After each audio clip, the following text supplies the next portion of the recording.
Assalamualaikum warahmatullahi wabarakatuh.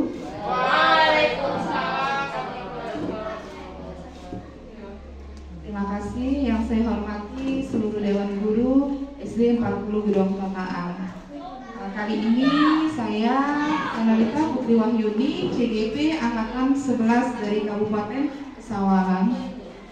Saya akan mendiseminasikan tentang modul 1.4, yaitu aksi nyata kita tentang budaya positif. Kali ini saya akan menerapkan budaya positif pada konsep budaya positif. Yang pertama itu adalah perubahan paradigma belajar, disiplin positif, motivasi perilaku manusia, kebutuhan dasar manusia, posisi kontrol restitusi, keyakinan kelas, dan segitiga restitusi. Mungkin kawan-kawan di sini belum begitu familiar tentang segitiga restitusi, tapi mungkin ini sudah kita terapkan di sekolah kita, tapi kita belum sadar apa itu segitiga restitusi. Kali ini pembelajaran dengan paradigma baru. Pembelajaran dengan paradigma baru merupakan pembelajaran yang berorientasi pada penguatan kompetensi dan pengembangan karakter yang sesuai dengan profil pelajar Pancasila. Nah, ini ada 6 elemen dimensi profil pelajar Pancasila. Yang pertama, beriman, bertakwa kepada Tuhan Yang Maha Esa, dan berakhlak mulia. Berkebinekaan global, bergotong royong, kreatif, bernalar kritis, serta mandiri. Kali ini yang akan kita bahas adalah tentang disiplin positif. Nah, ini ada beberapa pertanyaan. Apa yang terbetik di pikiran kita ketika mendengar kata disiplin? Mungkin ibu-ibu di sini sudah paham, sudah familiar dengan kata disiplin, tapi belum paham apa itu disiplin yang akan kita terapkan di sekolah kita.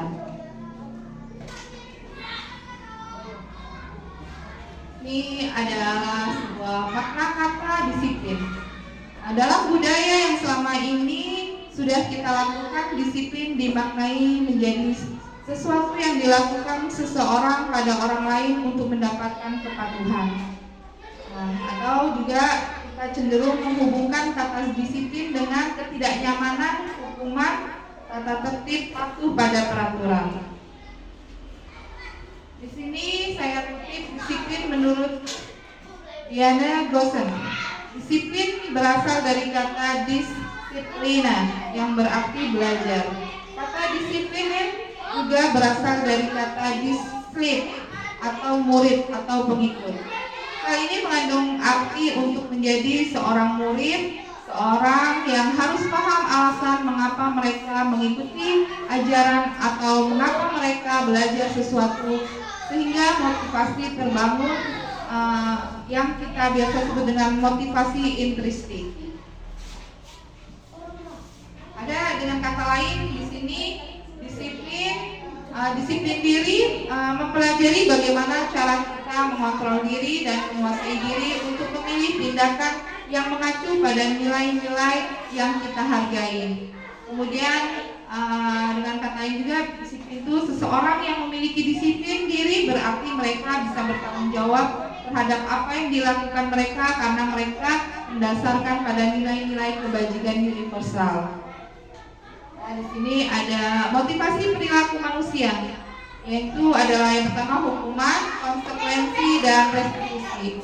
Mungkin kita sebenarnya sudah melaksanakan ini, hanya belum paham apa itu restitusi. Nah, di sini saya akan mengingatkan kembali tentang hukuman. Hukuman itu adalah sistem tidak akan berjalan jika murid tidak takut. Kemudian mendorong menyalahkan diri, anak belajar menyembunyikan kesalahan, kemudian peraturan dibuat oleh guru, dan terakhir mencoba mengontrol anak dengan penguatan negatif atau biasanya kita dengan hukuman fisik. Nah, tapi sekarang kita sudah tidak boleh ya menghukum secara fisik. Kemudian ada konsekuensi. Konsekuensi ini diantaranya memerlukan monitoring terus-menerus, kemudian mendorong kepatuhan atau adanya kesepakatan, kemudian anak belajar taat aturan, ada kesepakatan kelas dan mengontrol anak dengan penguatan yang positif. Kali ini yang akan saya bahas tentang restitusi ya. Murid belajar bertanggung jawab dalam perilakunya, kemudian mendorong motivasi intrinsik, anak belajar memecahkan masalah, kemudian dibuat oleh murid dan anak paham bahwa dirinya sendiri yang memegang kontrol. Jadi kita akan membahas sedikit nanti tentang restitusi. Kemudian ini ada indikasi identitas gagal dan identitas sukses. Nah, kita selama ini cenderung lebih menghukum anak ya mungkin karena di sini kenapa kita mindsetnya masih menghukum? Sebenarnya kita tidak menghukum anak, hanya sedikit memberikan teguran kepada anak. Hanya caranya sekarang kita lebih mendalam lagi ya di sini. Salah satu ini identitas kegagalannya adalah yang dalam hukuman, yaitu sesuatu yang menyakitkan harus terjadi, kemudian anak itu merasa tidak nyaman, kemudian atau anak itu mendapatkan ketidakadilan, kemudian murid akan tersakiti, atau ini adalah merupakan sistem yang bila dilanjutkan anak menjadi takut, kemudian berlaku hanya pada sebuah institusi, tidak berlanjut pada kehidupan nyata. Kemudian peraturannya adalah kamu harus. Jadi di sini kalau hukuman itu kita lebih menekankan pada anak sehingga ada rasa ketidaknyamanan terhadap anak. Kemudian negatifnya biasanya kata-kata yang kita lontarkan itu awas kalau dilakukan lagi ya. Nah, biasanya kita suka mengucapkan seperti itu. Kemudian ini adalah sesuatu yang memaksa sehingga anak merasa tidak nyaman, kemudian lebih cenderung menyalahkan dirinya dalam konsep diri yang buruk sehingga anak merasa tidak nyaman atau tertekan. Nah, di sini ada identitas sukses seperti disiplin ya. Di sini ada konsekuensinya sesuatu yang harus terjadi. Nah, kalau dalam restitusi dia itu merupakan sebuah pilihan. Selama ini kan kita menghukum anak itu bila anak melakukan kesalahan, kita cenderung lebih ngejudge anak sehingga perasaan anak merasa kurang nyaman. Kemudian konsekuensi pada disiplin itu yaitu murid merasa tidak nyaman. Kemudian kalau di dalam restitusi, anak di sini merasa diberikan penguatan sehingga dia tahu apa yang dia lakukan, kesalahan apa yang dia buat, sehingga di situ murid dapat memecahkan masalahnya dan murid dapat bertanggung jawab terhadap perilakunya. Nah, mungkin di sini kalau dalam tadi yang biasanya kita menegur anak dengan begini, peraturan apa yang harus kamu patuhi? Nah, jadi anak di sini merasa takut ya. Nah, tetapi kalau dalam restitusi di sini kita mengatakannya apa yang kamu yakini. Jadi kita lebih halus, jadi lebih peka terhadap perasaan anak. Nah, dari sini positifnya hal apa yang sesungguhnya ingin kamu lakukan. Nah, inilah kita tahu nilai positif dari restitusi tersebut. Kemudian teori kontrolnya yang pertama itu bisa mendorong disiplin positif dan konsep diri kuat. Nah, di sini ada yang tadi ya, masih tentang hukuman. Di sini biasanya murid atau anak belajar menyembunyikan kesalahan, tapi kalau dalam restitusi di sini murid belajar memecahkan masalahnya. Kemudian dalam identitas gagal hukuman di sini kita mencoba mengontrol anak dengan penguatan negatif. Nah, tapi kalau di sini anak paham dan resolusi ya, anak paham bahwa dirinya sendiri yang pegang kendali terhadap kontrol. Nah, di sini ada hukuman atau konsekuensi.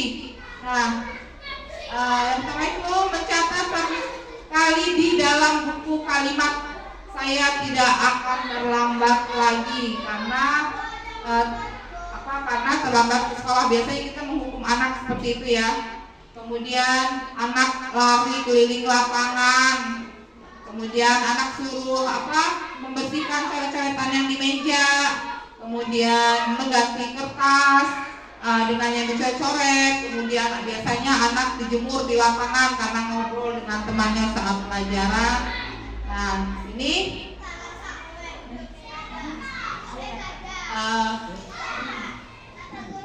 sekarang motivasi perilaku manusia.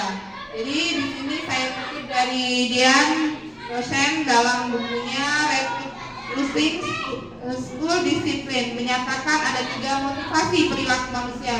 Yang pertama untuk menghindari ketidaknyamanan atau hukuman. Ini adalah tingkat terendah dari motivasi perilaku manusia. Motivasi ini bersifat eksternal. Kemudian yang kedua untuk mendapatkan imbalan atau penghargaan dari orang lain. Nah, mereka melakukan sesuatu untuk mendapatkan hadiah, pengakuan atau imbalan. Motivasi ini bersifat yang eksternal.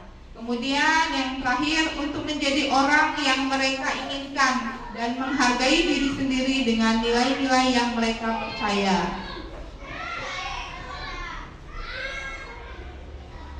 Nah, ini dihukum oleh penghargaan ya. Ini menurut Alfie von dalam Punish by Reward 1993, dia mengemukakan bahwa penghargaan itu merupakan hukuman, adalah cara mengontrol perilaku seseorang yang menghancurkan potensi untuk pembelajaran sesungguhnya. Lebih lanjut lagi, Tom ini menemukan bahwa penghargaan memiliki pengaruh jangka pendek dan jangka panjang. Nah, penghargaan tidak efektif. Nah, penghargaan dapat mengurangi ketepatan, menurunkan kualitas, mematikan kreativitas, dan bahkan penghargaan dapat merusak sebuah hubungan. Nah, di sini ada diagramnya kebutuhan dasar manusia. Kebutuhan dasar manusia menurut Dr. William Gleason dan dalam Hodge teori. Ini yang untuk bertahan hidup ya. Yang pertama bertahan hidup, penguasaan, kasih sayang dan rasa yang diterima, kebebasan serta kesenangan.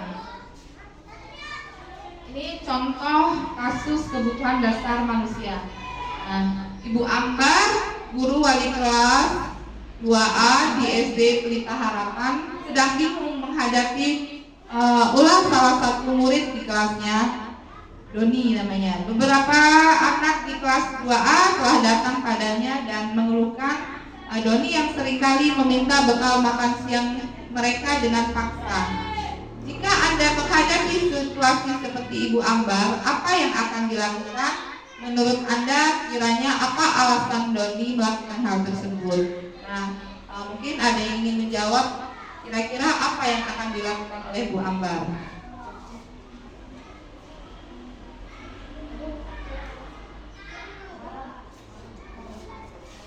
Bu marah. Oke. Ada lagi jawaban yang lain? Bu Rafika? Itu tadi kira-kira apa yang bilangin anaknya itu suruh bawa bekal sendiri dan nggak mintain punya temennya. Jadi Bu Ambar ini harusnya menasehati ya, menasehati Doni.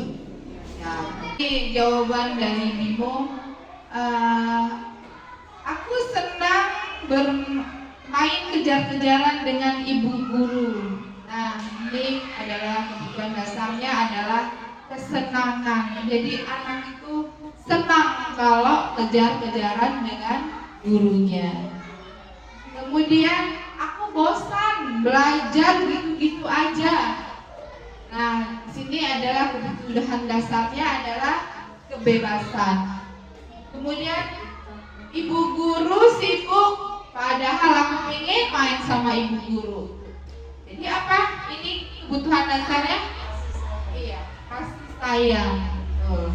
Kemudian aku sudah mengerjakan tugas tapi sama bu guru malah belum dilihat.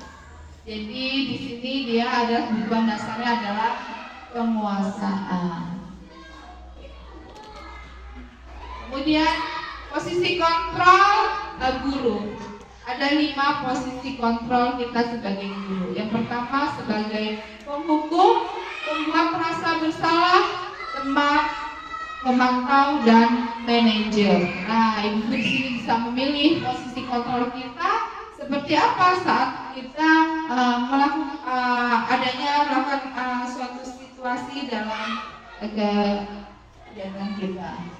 Nah, di sini ada motivasinya itu adalah guru berbuat, guru berkata, dan hasilnya. Nah, di sini ada motivasi eksternal, yaitu penghukum, pembuat orang merasa bersalah, dan teman serta pemantau. Kalau motivasi intrinsik itu adalah manajer. Nah, di sini guru biasanya kalau berkata begini, menghardik atau menunjuk-nunjuk dan atau menyakiti murid. Nah, di sini dia sebagai penghukum. Biasanya dia bilang begini, kalau kamu tidak melakukan ini ya kan saya hukum kamu, keliling lapangan atau sikat WC gitu ya. Nah, itu guru sebagai penghukum. Hasilnya apa? Di sini anak memberontak, jadi mendendam, kemudian menyalahkan orang lain. Nah, kemudian perilaku kontrol yang negatif, membuat orang merasa bersalah. Nah, di sini biasanya guru itu berceramah menunjuk kekecewaan yang mendalam. Jadi biasanya itu guru itu berkata begini, kamu sudah mengecewakan ibu nak, gitu. Nah, apa hasilnya? Hasilnya itu menyembunyikan atau menyangkal atau berbohong jadinya anak. Kemudian perilaku kontrol positif. Nah, di sini membuat alasan-alasan untuk muridnya guru.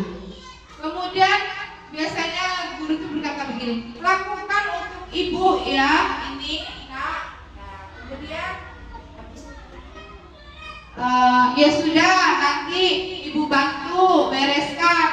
Nah, dia sebagai seorang teman, sehingga hasilnya anak menjadi tergantung. Kemudian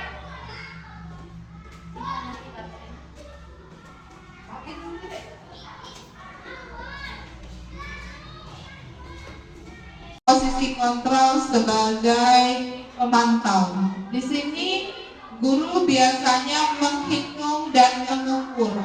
Nah, biasanya apa konsekuensinya, sanksinya, kemudian apa yang telah kamu lakukan, apa yang terjadi sekarang. Nah, di sini hasilnya menyesuaikan bila anak itu diawasi. Kalau kita sebagai pemantau, jadi anak itu kalau kita pantau, kita awasi, baru dia mau melaksanakan.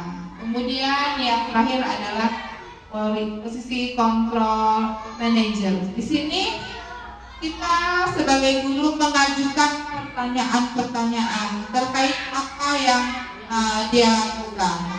Biasanya kita mengatakan begini, apa yang kita yakini, nah, atau kira-kira kelas apa yang sudah kamu langgar. Kalau kamu memperbaikinya, jadi kira-kira hal tersebut akan menggambarkan apa gitu. Nah, kalau kita sebagai manajer, nah hasilnya bisa menjadi mengembangkan watak dan karakter murid itu sendiri. Kemudian ini ada pertanyaan. Ini yang pertama, saya kecewa sekali dengan kamu. Nah, siapa yang menyatakan? Guru. Betul, guru. Dia sebagai apa biasanya? Pemantau, pembuat rasa bersalah, teman, membuat rasa bersalah. Jadi saya kecewa. Jadi dia guru di sini merasa bersalah. Oke. Kemudian kamu selalu saja salah. Biasanya yang mengatakan ini adalah sebagai apa dia? Guru. Jadi kamu selalu berasa hukuman. Kemudian saya pasti selalu yang terakhir selesai. Nah, jadi siapa nih biasanya? Guru ya? Sebagai apa?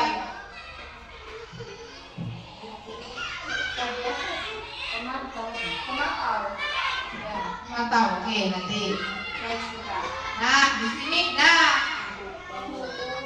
sebagai penghukum.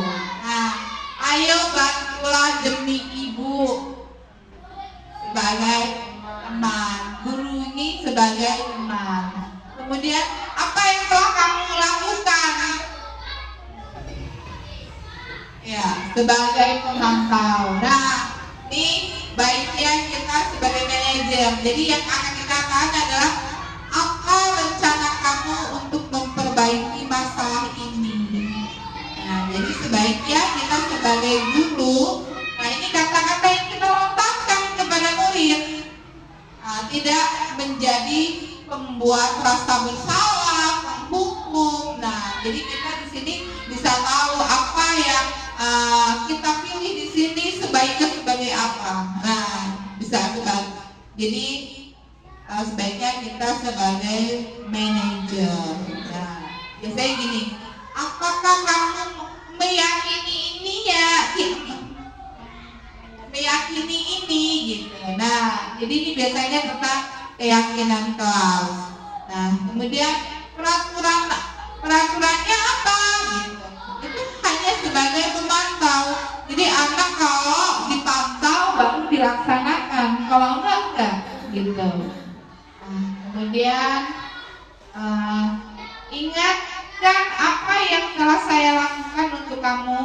Nah, dia merasa sebagai kawan, teman, guru sebagai teman terhadap muridnya. Kemudian berapa kali itu harus memberitahu kamu. Mungkin ini guru yang tegas, jadi membuat anak menjadi rasa bersalah.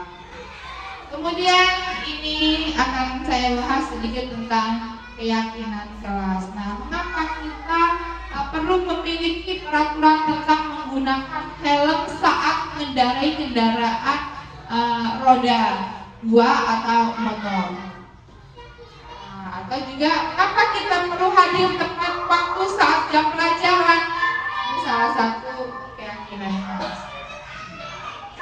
Nah,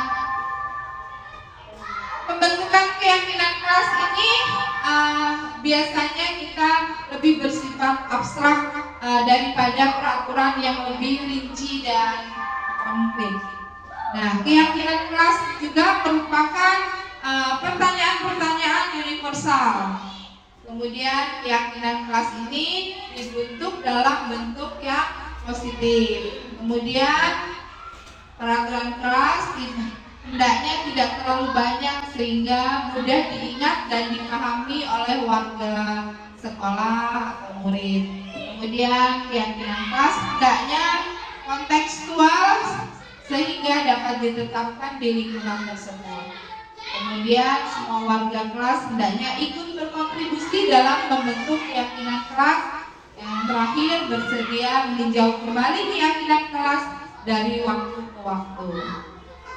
Nah, ini ada beberapa contoh yang saya buat, yaitu contoh kalimat keyakinan kelas. Saling peduli dan menghormati sesama teman. Kemudian bertanggung jawab dan bekerja sama membersihkan kelas. Kemudian saling bekerja sama dalam proses pembelajaran. Kemudian bersikap tenang saat pembelajaran berlangsung. Dan terakhir, bersikap sopan dan menghormati guru. Tentu ibu bapak memiliki keyakinan keyakinan kelasnya masing-masing. Nah, Bu Bapak bisa membuat keyakinan kelas ini bersama murid-murid di kelas sebelum melakukan pembelajaran. Biasanya kita buat begini, mungkin hadir datang tepat waktu. Jadi waktunya masuk, waktunya istirahat. Kemudian tidak mengganggu kawannya, tidak mencontek, gitu ya. Nah itu mungkin Ibu Bapak nanti bisa buat peraturan kelasnya masing-masing terhadap murid. Kemudian ini ada restitusi. Mungkin dulu belum familiar banget tentang restitusi ya, tapi ada yang sudah dengar apa itu restitusi. Di sini saya kutip ya. Restitusi adalah proses menciptakan kondisi bagi murid untuk memperbaiki kesalahan mereka sehingga mereka dapat kembali pada kelompok mereka dengan karakter yang lebih kuat. Saya kutip dari dosen 2004. Kemudian restitusi juga merupakan proses kolaboratif yang mengajarkan murid berpikir tentang orang seperti apa yang mereka inginkan dan bagaimana mereka harus memperlakukan orang lain. Dari Chelsea dosen 1996. Nah ini ada yang saya jabarkan ciri-ciri restitusi. Yang pertama, bukan untuk menebus kesalahan, tetapi untuk belajar dari kesalahan. Kemudian restitusi untuk memperbaiki hubungan. Jadi kita bukan merusak sebuah hubungan ya. Jadi untuk memperbaiki hubungan. Kemudian restitusi ini menawarkan bukan paksaan ya, sebuah tawaran bukan paksaan. Kemudian restitusi itu berfokus pada karakter bukan tindakan. Kemudian restitusi ini akan menguatkan kembali karakter. Yang terakhir, restitusi fokus pada solusi. Nah ini ada segitiga restitusi. Nah di sini segitiga restitusi itu ya, yang pertama adalah validasi kebutuhan, kemudian menanyakan keyakinan dan menstabilkan identitas. Nah, di sini ya menanyakan keyakinan itu biasanya nilai-nilai apa yang telah kita sepakati. Jadi di kelas itu kita apa yang kita sepakati pada murid. Kemudian kamu ingin menjadi orang yang seperti apa? Nah, ini merupakan menanyakan keyakinan kelas. Kemudian validasi kebutuhan. Di sini kamu tentu punya alasan mengapa kamu melakukan itu. Kemudian adakah cara yang lebih efektif untuk mendapatkan apa yang kamu butuhkan? Ini adalah contoh dari validasi kebutuhan. Kemudian menstabilkan identitas. Nah, di sini setiap kita habis anak melakukan kesalahan, kita menstabilkan identitasnya. Setiap orang itu pasti pernah melakukan kesalahan. Jadi tugas kita di sini menstabilkan identitasnya ya. Kemudian kamu bukan satu-satunya yang pernah melakukan ini. Jadi di sini kita sebagai guru, jika kita menemukan solusi, kita bisa melakukan memecahkan masalahnya dengan melalui segitiga restitusi. Nah, di sini ada contoh kasus restitusi ya. Sedikit saya bacakan. Anton dan Dino sedang bermain bersama di lapangan basket dan tiba-tiba terlihat dalam sebuah pertengkaran adu mulut. Dino pun menjadi emosi dan mengadakan kontak fisik, menarik kemeja Dino dengan kasar sampai 3 kancingnya terlepas. Pada saat itu guru piket langsung melerai mereka dan membawa mereka ke ruang kepala sekolah. Ibu Susi sebagai kepala sekolah berupaya menenangkan keduanya, terutama Dino. Dino, sepertinya kamu saat ini sedang marah sekali. Mendengar itu Dino tentang kesalahannya. Ibu Suti pun melakukan bahwa kesalahan adalah hal yang manusiawi dan bahwa mempertahankan diri ada hal yang penting. Namun meminta Dino memikirkan cara lain yang lebih efektif karena saat itu Dino berada di ruang kepala sekolah. Nah, di sini ada kasus tentang Anto dan Dino yang berkelahi. Jadi Dino ini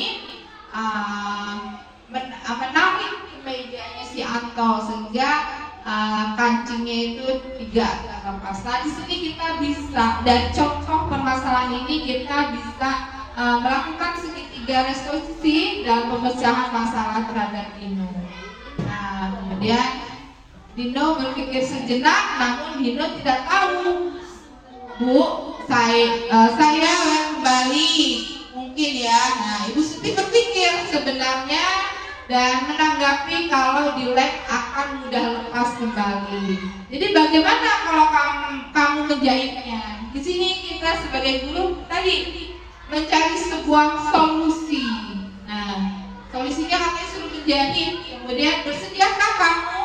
Nah, Dino nampak ragu-ragu dan menanggapi menjahit. Namun saya tahu bagaimana caranya menjahit. Nah, kemudian jadi dia tidak tahu bagaimana caranya menjahit kan? Kemudian Ibu Suti ini meneruskan, apakah kamu bersedia belajar menjahit?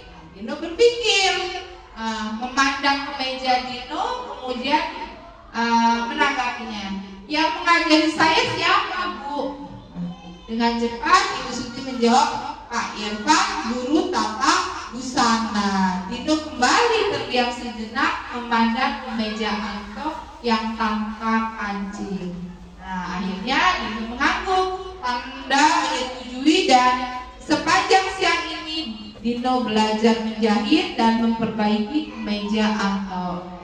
Nah, terakhir kali terlihat kedua anak laki-laki tersebut, Dino dan Anto, pada jam pulang sekolah mereka sudah bercengkrama dan bersedia gurau kembali. Di sini ada langkah-langkah restitusinya. Yang pertama itu adalah menstabilkan identitas.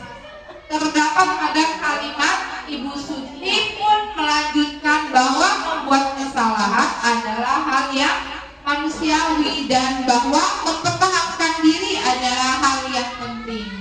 Nah, kemudian yang kedua adalah validasi tindakan yang salah.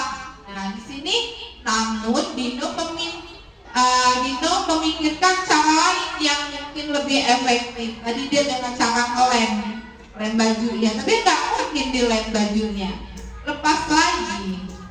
Kemudian menanyakan keyakinan. Nah, di sini Bu Suti melanjutkan pertanyaan dengan keyakinan sekolah yang disepakati, serta apakah Dino bersedia memperbaiki kesalahan yang telah dilakukan terhadap Anto.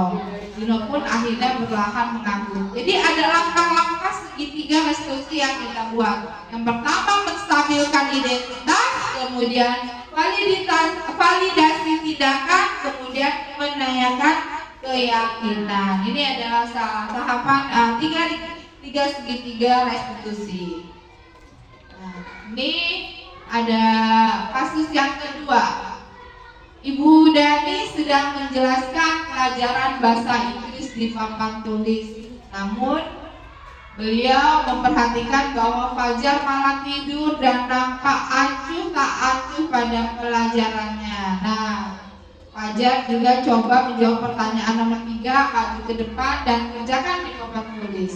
Fajar pun tampak malas-malasan maju ke depan, dan sesampai di depan papan tulis pun Fajar hanya diam terpaku sambil memegang buku bahasa Inggris dan memainkan spidol di tangannya.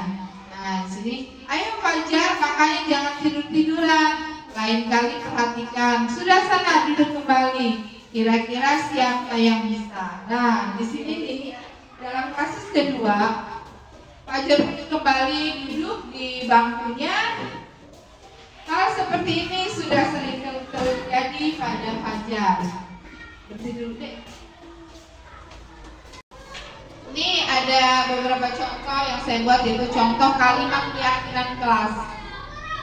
Saling peduli dan menghormati sesama teman. Kemudian bertanggung jawab dan bekerja sama membersihkan kelas. Kemudian saling bekerja sama dalam proses pembelajaran.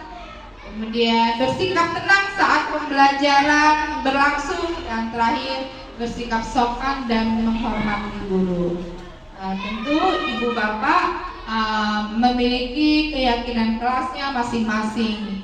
Nah, ibu bapak bisa membuat keyakinan kelas ini bersama murid-murid di kelas sebelum melakukan pembelajaran. Misalnya kita buat begini, mungkin hadir datang tepat waktu.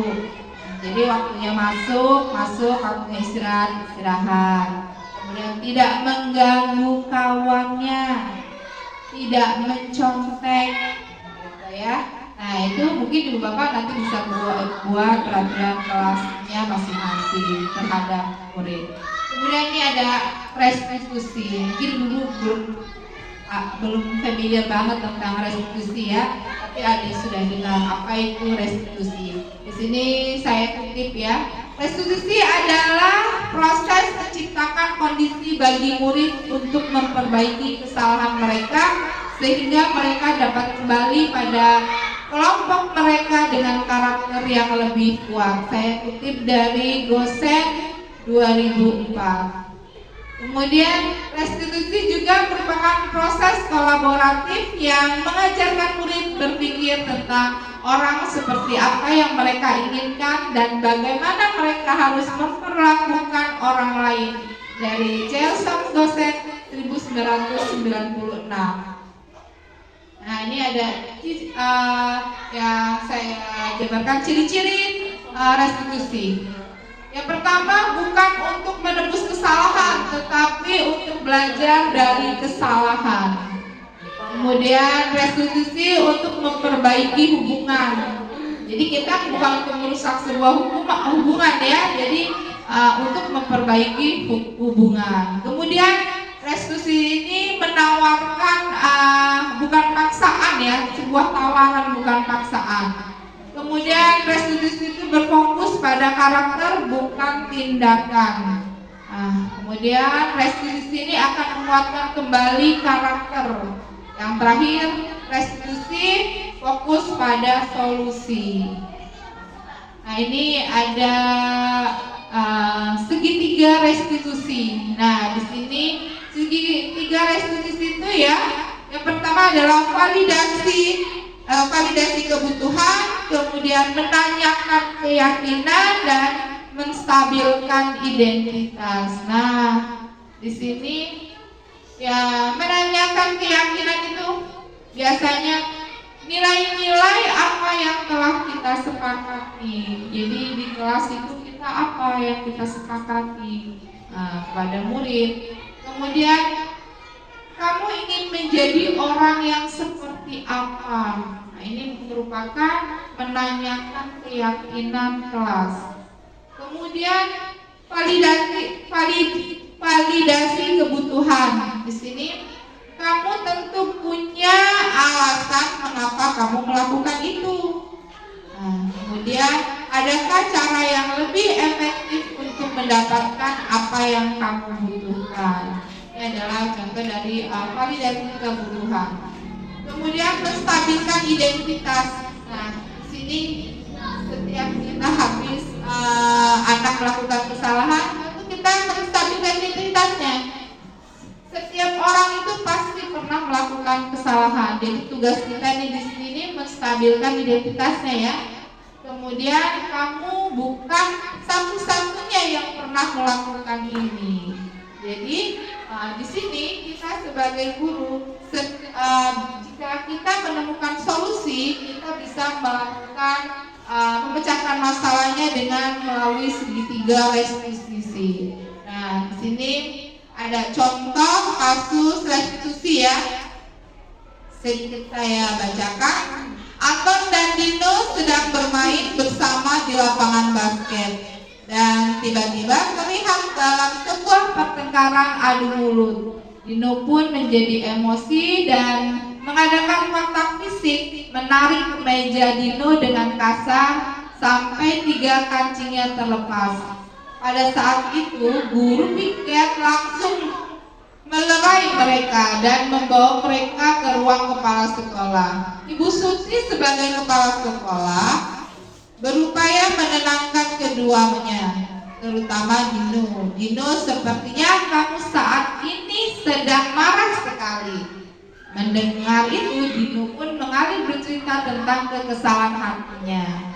Ibu Suti pun melakukan bahwa kesalahan adalah hal yang manusiawi dan bahwa mempertahankan diri ada hal yang penting.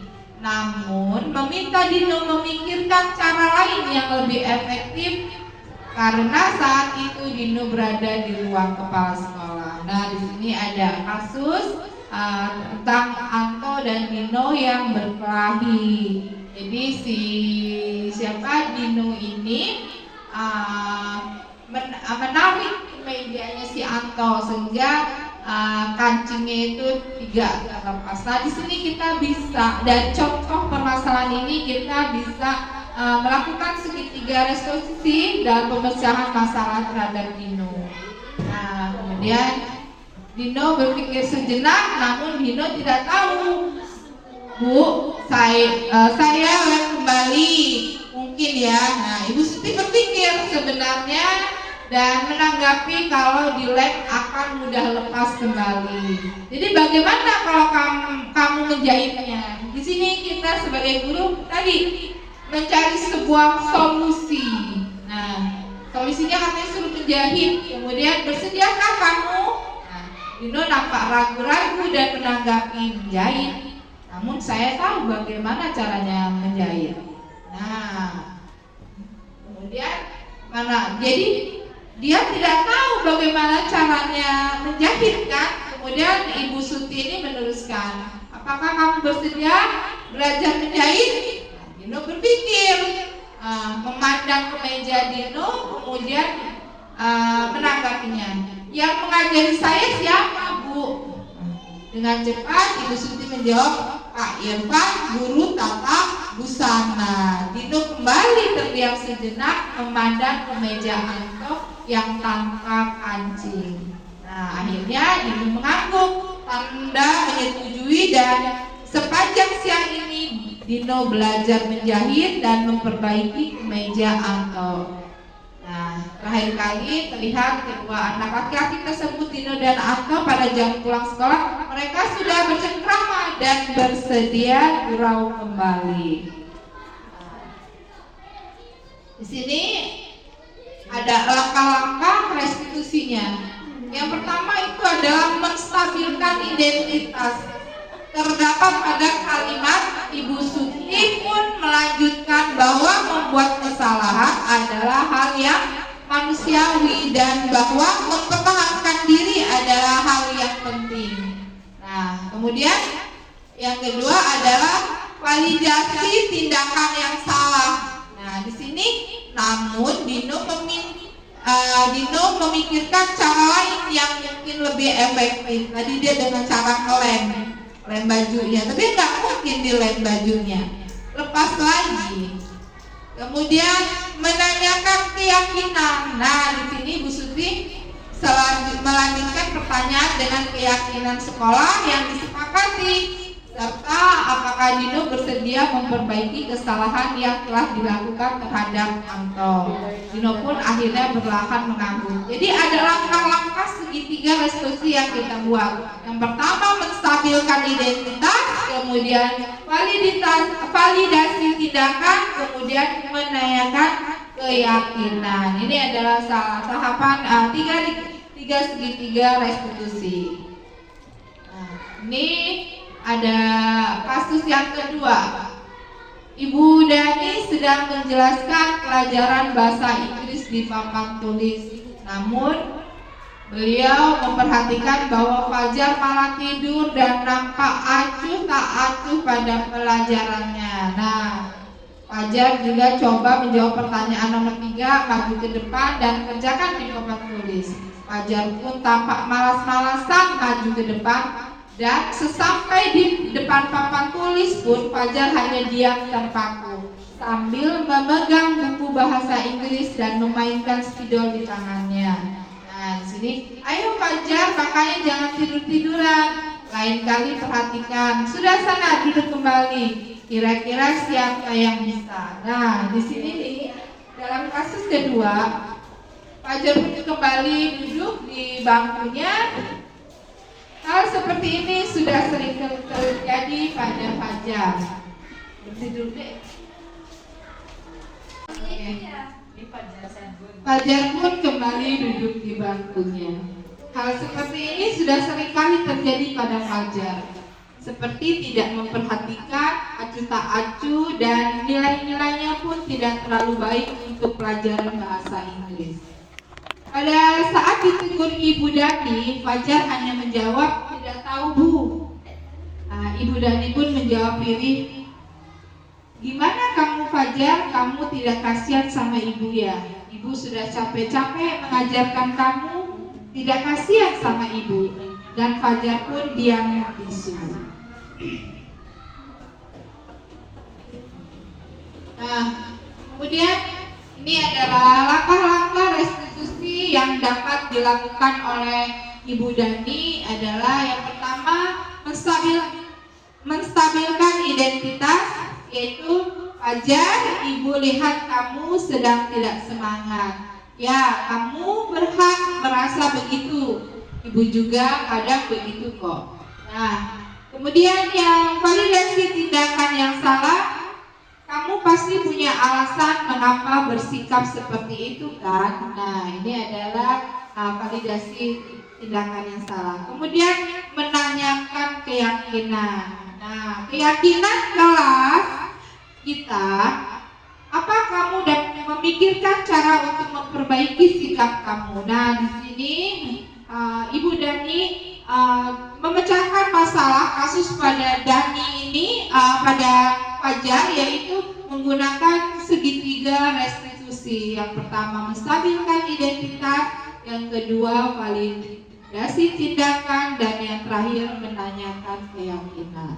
Nah, mungkin itu saja ya ibu-ibu sudah pernah melakukan segitiga restitusi, hanya saja ibu-ibu belum tahu apa namanya gitu. Sudah pernah ibu lakukan ini saat ibu-ibu melakukan menemui masalah yang dihadapi di sekolahan kita. Aku minta tambahin, coba di situ. Satu itu kan satu. Jadi post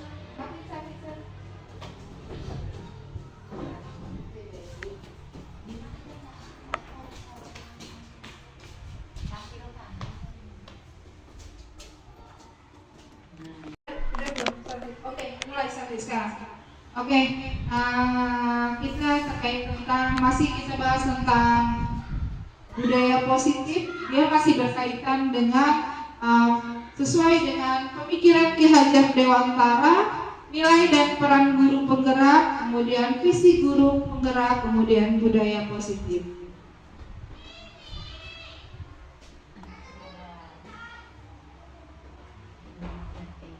Nah, ini kita akan mengingatkan kembali tentang filosofi Ki Hajar Dewantara, bahwa pengajaran dan pendidikan tidaklah sama. Pengajaran adalah bagian dari pendidikan. Pengajaran adalah proses pendidikan dalam memberikan ilmu untuk kecakapan hidup bagi anak secara lahir dan batin. Pendidikan pada hakikatnya adalah menuntun terhadap segala kekuatan kodrat yang dimiliki anak agar mencapai keselamatan dan kebahagiaan setinggi-tingginya sebagai manusia maupun masyarakat. Pendidikan menciptakan ruang bagi murid untuk bertumbuh secara utuh agar mampu memuliakan dirinya dan orang lain serta menjadi mandiri. Berikut ini adalah merupakan filosofi dari Ki Hajar Dewantara, bahwa pendidikan kita sebagai seorang guru adalah menebalkan laku dari setiap murid. Nah, di sini kita sebagai memfasilitasi semua kebutuhan anak.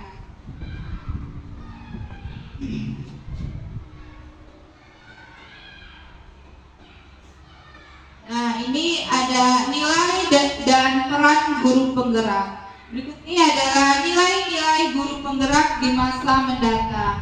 Yang pertama, berpihak pada murid, mandiri, reflektif, kolaboratif, serta inovatif. Nah, peran guru penggerak yang ingin diwujudkan yaitu pertama, menjadi pemimpin pembelajaran.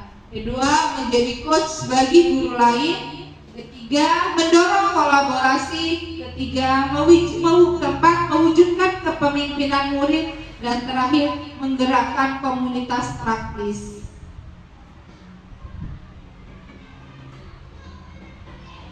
Kemudian visi guru penggerak di sini tentunya kita memiliki visi yang akan kita tuangkan dalam sekolah kita. Di sini saya ingin mewujudkan murid yang religius, mandiri, kreatif, kolaboratif, kompetitif, serta melek teknologi.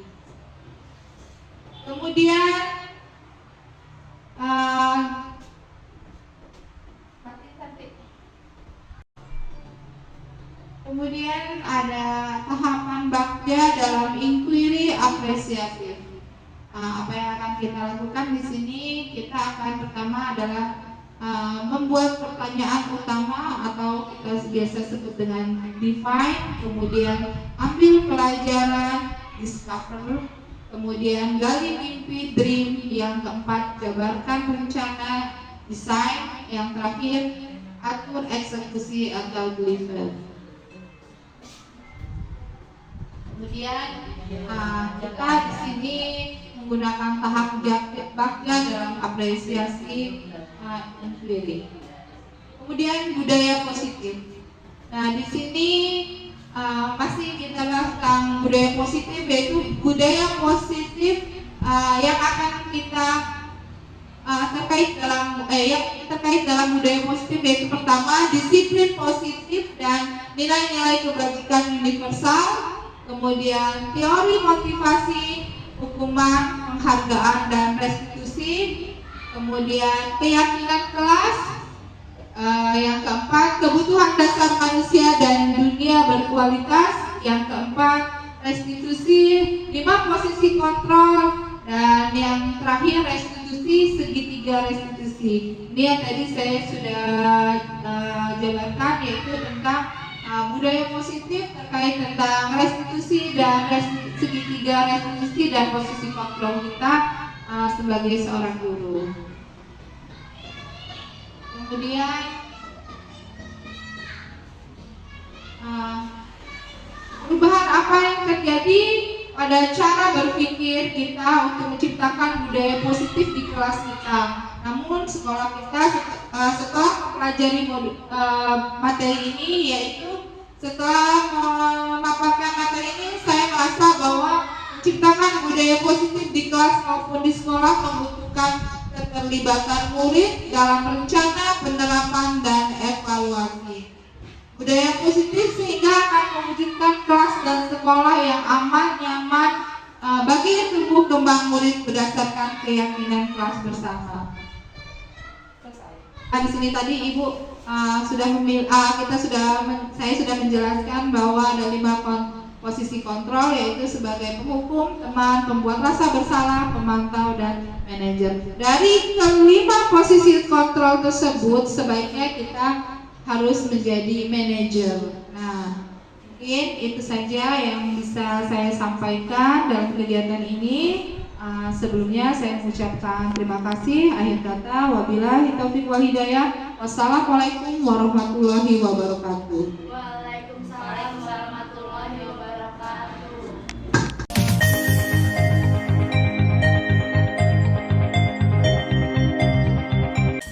Raya, tadi Ibu dengar laporan dari ketua kelas, katanya kamu habis bertengkar ya dengan Bayu.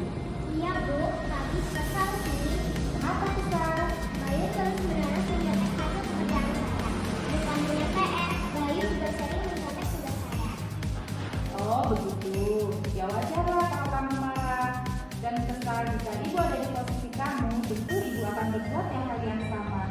apa yang kamu lakukan terhadap Bayu? Saya marah-marah, Bu. Saya maki-maki Bayu dan tanpa sadar saya mengobrak mejanya, Bu. Oh begitu, pasti kamu berbuat begitu ada alasannya ya. Ya, Bu. Masa saya diam saja? Saya kan sudah selesai menerangkan soal tadi Bayu hanya menyantai. Tidak mau divaksin. Ya wajarlah kalau kamu marah, karena kamu tidak rela kebijakan orang Bayu. Nah itu sangat menghargai tindakan kamu. Kamu tidak berbuat yang lebih buruk, seperti kamu memukul. Sekarang coba kita pikirkan tindakan kelas apa yang menggerak meja itu sesuai dengan keyakinan kelas. Tidak, Bu. Menurut kamu, keyakinan kelas apa yang sudah dilarang? Saling menghormati antar kami, Bu. Ya betul, menurut kamu saling menghormati antar teman itu. Baik, kalau menurut kamu itu penting, jadi keyakinan kelas apa yang harus kamu lakukan pada saat kamu sedang marah? Harus lebih sabar. Kamu bersedia memperbaiki masalah ini? Bersedia, Bu. Saya akan lebih bersabar dan menahan amarah saya. Iya, tepat sekali tindakan kamu. Tetap semangat ya. Kalau ada yang dicontek, saya akan melaporkan kepada guru. Sekarang kembali ke kelas ya. Terima kasih, Bu. Sama-sama. Assalamualaikum warahmatullahi wabarakatuh. Saya Nayera, saya kelas 6. Saya senang sekali diajak diskusi dengan ibu guru untuk dapat belajar bersabar dan dapat menghormati teman-teman.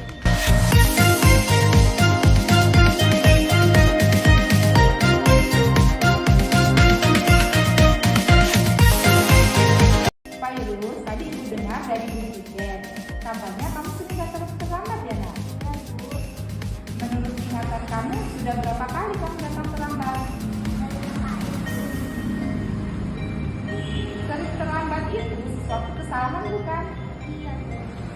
Baiklah Pak Yunus, berbuat kesalahan itu manusiawi. Setiap orang pasti pernah melakukan kesalahan. Yang terpenting, kamu bisa belajar dari kesalahan tersebut dan berusaha untuk memperbaikinya. Pak Yunus, kita cari solusinya bersama. Pak Yunus sering datang terlambat, pasti ada alasannya ya. Kenapa Pak Yunus sering datang terlambat? Karena saya sering begadang, Bu, sambil mendengar jadi kurang tidur. Kamu tahu keyakinan kelas yang harus kamu sepakati. Kalau kamu datang ke sekolah sesuai dengan keyakinan kelas tidak? Menurut kamu keyakinan kelas apa yang sudah kamu langgar? Menurut kamu disiplin itu penting tidak?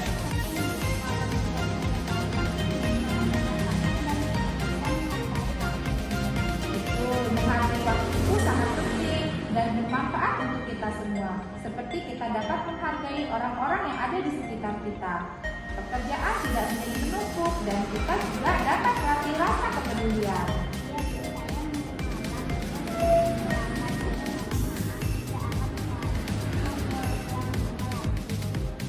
Ya Pak Yunus, itu sikap yang baik. Menurut kamu apa yang akan kamu lakukan agar